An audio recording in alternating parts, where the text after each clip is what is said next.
No, I may lose my nerve. Please. Hey, yo, you, with your fingers in your chin beard, what are you sitting on your fucking ass for? I can tell you meant that.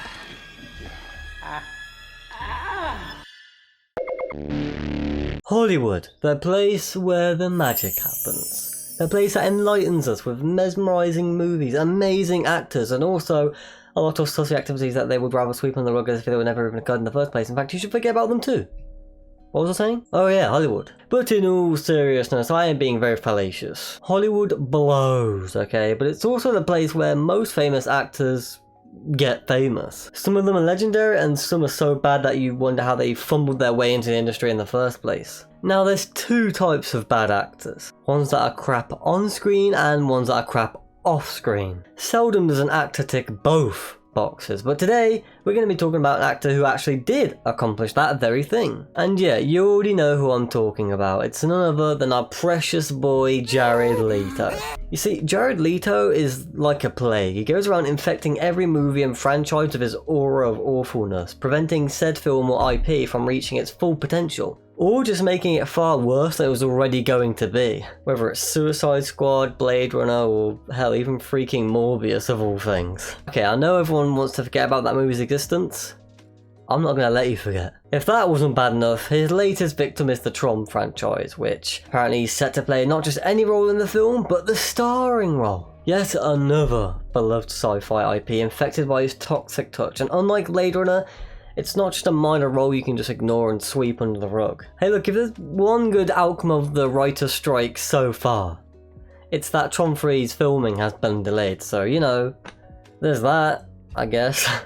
Anyway, just ask anyone who's seen these movies or any other title that's appeared and what the worst part of the film was. And there's a very high chance they're going to say Jared Leto. So, why does he suck ass? Well, unfortunately it's never simple, is it? There's a variety of reasons, and some of them you already know, and others, well, all I can say is stick around because it's gonna be crazy, I tell ya. It's gonna be crazy. Without further ado, let's start off by looking at some fine example of his acting oeuvre. Alright, we're going super obscure for starters. Have you guys ever heard of Basil? Any Basil fans watching right now? No? I mean, I don't blame you. So, this is a 1998 British historical drama starring, you guessed it, our good friend Jared Leto as titular character Basil, a sheltered, naive young aristocrat who finds a friend, John Mannion, and through him meets Julia Sherwin. Basil instantly falls in love with Julia, but she is below his class, and if his father finds out, he will be disinherited and sent away, and blah blah blah blah blah. Look, I'm not going to recap the whole movie for both our sakes. One can only endure so much cringe, and I'm not going to put you through that. So, why did I pull fucking Basil of all things? Well, it stood out to me because it's another example of American actors being placed into a Victorian setting, trying to be British, and failing miserably. Kind of like Keanu Reeves in Dracula. I've seen many strange things already. Bloody wolves chasing me through some blue inferno. Look, I could talk your head off all day about Leto acting British, but it's better if I just show you. You and your lover by the sea at Windermere. God, you have sullied that place for me, and I am glad I have given it away. And Mother knew about your seaside tryst. Stop! Oh god. Oh my god. That was something. I mean, this entire scene is just an overacting competition. I don't know what's worse, Leto going, God, how you've sullied that place for me. I'm glad that I have given it away. Or the dad going, stop! Stop! You know when you're in a heated argument and you just put your hands on your head and you go, stop! Stop! Stop! Stop! Stop! Stop! Of course not. Because no one does that. But yeah, American actors overacting while trying to be British. Watch at your own discretion. Moving on to a slightly more popular film, we have Blade Runner 2049, where luckily he plays a relatively minor role in the movie as Wallace, the administrator of Earth who works for the Combine... Oh, my bad. Wrong Wallace. The CEO of Wallace Corporation, the successor to the Tyrell Corporation from the first film. While not as agonising to sit through as Basil, his performance here is just wooden. He's meant to have this cold, eerie sort of presence, but the result is just flat and boring, if I'm honest. It's actually pretty ironic that his performance sucks and doesn't leave any impact whatsoever, considering the role he's playing. A rich sociopath with a god complex that sees people as resources.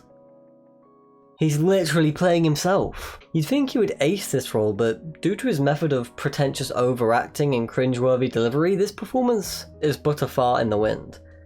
Sorry, Jared. But of course, how can I forget Suicide Squad?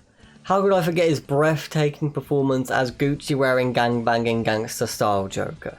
Look, there's not really much I can say about this version of the iconic character that hasn't been said already. The whole gangster aesthetic just does not work for the character at all, and completely overshadows everything else. I mean, look, let's just say that in this movie there was potential for a great iteration of the Joker, which there wasn't. People wouldn't even notice it because of the countless cringy tattoos and god-awful grills and all that stuff. And even if you took all of that away, the problem still persists, as Leto's Joker doesn't feel like the Joker in the slightest. Like, nothing about his performance screams Joker, you know what I mean? It could be any creep with makeup and green hair. It honestly feels like the director was given a 2-minute PowerPoint presentation with bullet points about the Joker and then just conjured up his appearance and attitude from there. Okay guys, what do we know about the Joker? Well, he's a crazy killer, so let's put him around a bunch of knives. Oh yeah, his skin is bleached white, so we'll have him bathing in a vat of chemicals, and I mean, he likes Harley Quinn, there you go, boom! We've got the Joker. A lot of people defend his performance by saying that the script was awful, and he had nothing to do in the film to begin with, so it's not really entirely his fault. Which is fair enough, he was kind of screwed from the start. But I'd argue that it doesn't really matter. If Leto was given a second chance, he would still fall short. Because he can't play the Joker, period. Why do I say this? Because he was given a second chance, and he still fell short. In Zack Snyder's Justice League, Leto is recast as the Joker, though this time a completely different version of the character. No longer is he a Gucci gangbanger, now he's an edgy Heath Ledger knockoff. So not much better. Like an adopted son. Isn't that right? Batman. Batman. Isn't that right? Batman. It's not as bad as the Suicide Squad version, but it still sucks. Actually, speaking of Suicide Squad, what better way to segue into his off-screen shenanigans than talking about his weird behind-the-scenes actions during the production of that movie. If his incarnation of the Joker wasn't bad enough, his antics off-screen might just be worse than his insulting on-screen portrayal. Behind the scenes, Jared sent the cast and crew used condoms, nudie mags, bullets, anal beads, switchblades, and even a dead hog. Okay, because you know, that's what the Joker would do. Right? Remember that issue of Detective Comics where the Joker sent a titty mag to the Batcave? That was a timeless classic, wasn't it? Mwah. But for real, what was Leto trying to accomplish with this exactly? I mean, 1, the Joker would never do this, obviously. And 2, even if he would do this, how would it be improving Jared's ability to play the character? All he managed to accomplish was inconveniencing the cast and crew and making himself a hell of a lot harder to work with. I know we all like to paint this pretty picture of working in the movie industry, but working on set can be a bloody stressful experience. I can only imagine what nightmares the production team had to go through by trying to communicate with Jared, who's in character 24/7 and only answers to Mr. J. Suicide Squad is definitely the most egregious example of Leto's absurd antics off screen, but of course it's not the only film he's had a role in, and definitely not the only movie where he's gotten up to some BS behind the scenes. Where do I even begin? I mean, in Blade Runner the character he plays is blind, so every time he arrived on set he had an assistant helping him maneuver around the set as if he were blind. In Dallas Buyers Club he plays a trans woman, and even when the camera stopped rolling, he still acted like a stereotypical trans woman. Hell, even Morbius wasn't safe. Literally everyone knew that film was going to be a half-assed turd of a movie, but that didn't stop Jared, who ended up taking 45-minute bathroom breaks while on crutches to, you know, really immerse himself in the role of Dr. Michael Morbius. Everything I just mentioned is an example of Jared's brand of method acting, which some people actually praise and point to as proof of Leto's dedication to the role. On paper, it sounds like a good argument, except well, it's literally wrong on every level. For starters, all it results in at the end of the day is just an annoyance for the cast and crew, like I stated earlier, and a shitty performance. Sure, he was decent in Requiem for a Dream and Dallas Buyers Club. I mean, he won an Oscar for it, for God's sake, so I'll give him that. But it's clear that the bad massively outweighs the good. Second of all, it's not even method acting. Method acting refers to a series of training and rehearsals that seek to encourage sincere and expressive performances for identifying with, understanding and experiencing a character's inner motivations and emotions. So for example, reaching into your own life experiences to summon forth similar emotions to what your character is experiencing, something like that. In other words, the complete opposite of what Leto is doing. I don't know if you've noticed, but every example of Jared's method acting I just listed was very surface level. Like he held on to one specific character trait or attribute and made it his whole performance. Oh, well, you know, Morbius has a blood disease that forces him to use crutches, well, I should use crutches. Wallace is blind, so I'm gonna go blind. The Joker is weird and crazy, so I'm gonna send condoms and dead hugs.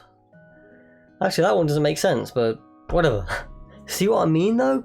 He completely bypasses character and goes for physical, easily identifiable attributes to the characters he plays. And personally, I believe this is done with intent. Jared does this on purpose to bring the spotlight on him. Think about it.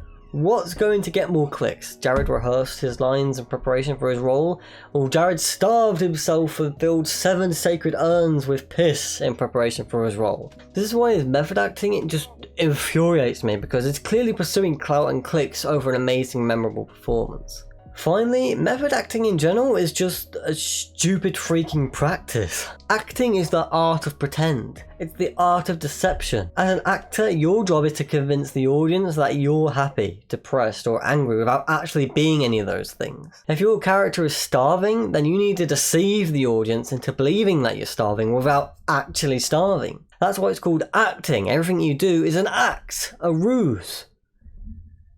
Fuck. Overall, Jared Leto's method acting is just an excuse to act like an asswipe on set, whilst receiving praise from his fandom and attention from the media. I mean, hey, it's a win-win for him, so I guess fair enough. Being a douche pays off in Hollywood, what can I say? If it wasn't obvious enough, then let me make this abundantly clear. I am not pro Jared, and whether or not you agree with me, I hope I made a good case on my side in this video. With that being said, that's all I have to say on Jared Leto. Like if you liked, dislike if you disliked, subscribe for more quality content, and I'll see you guys next time.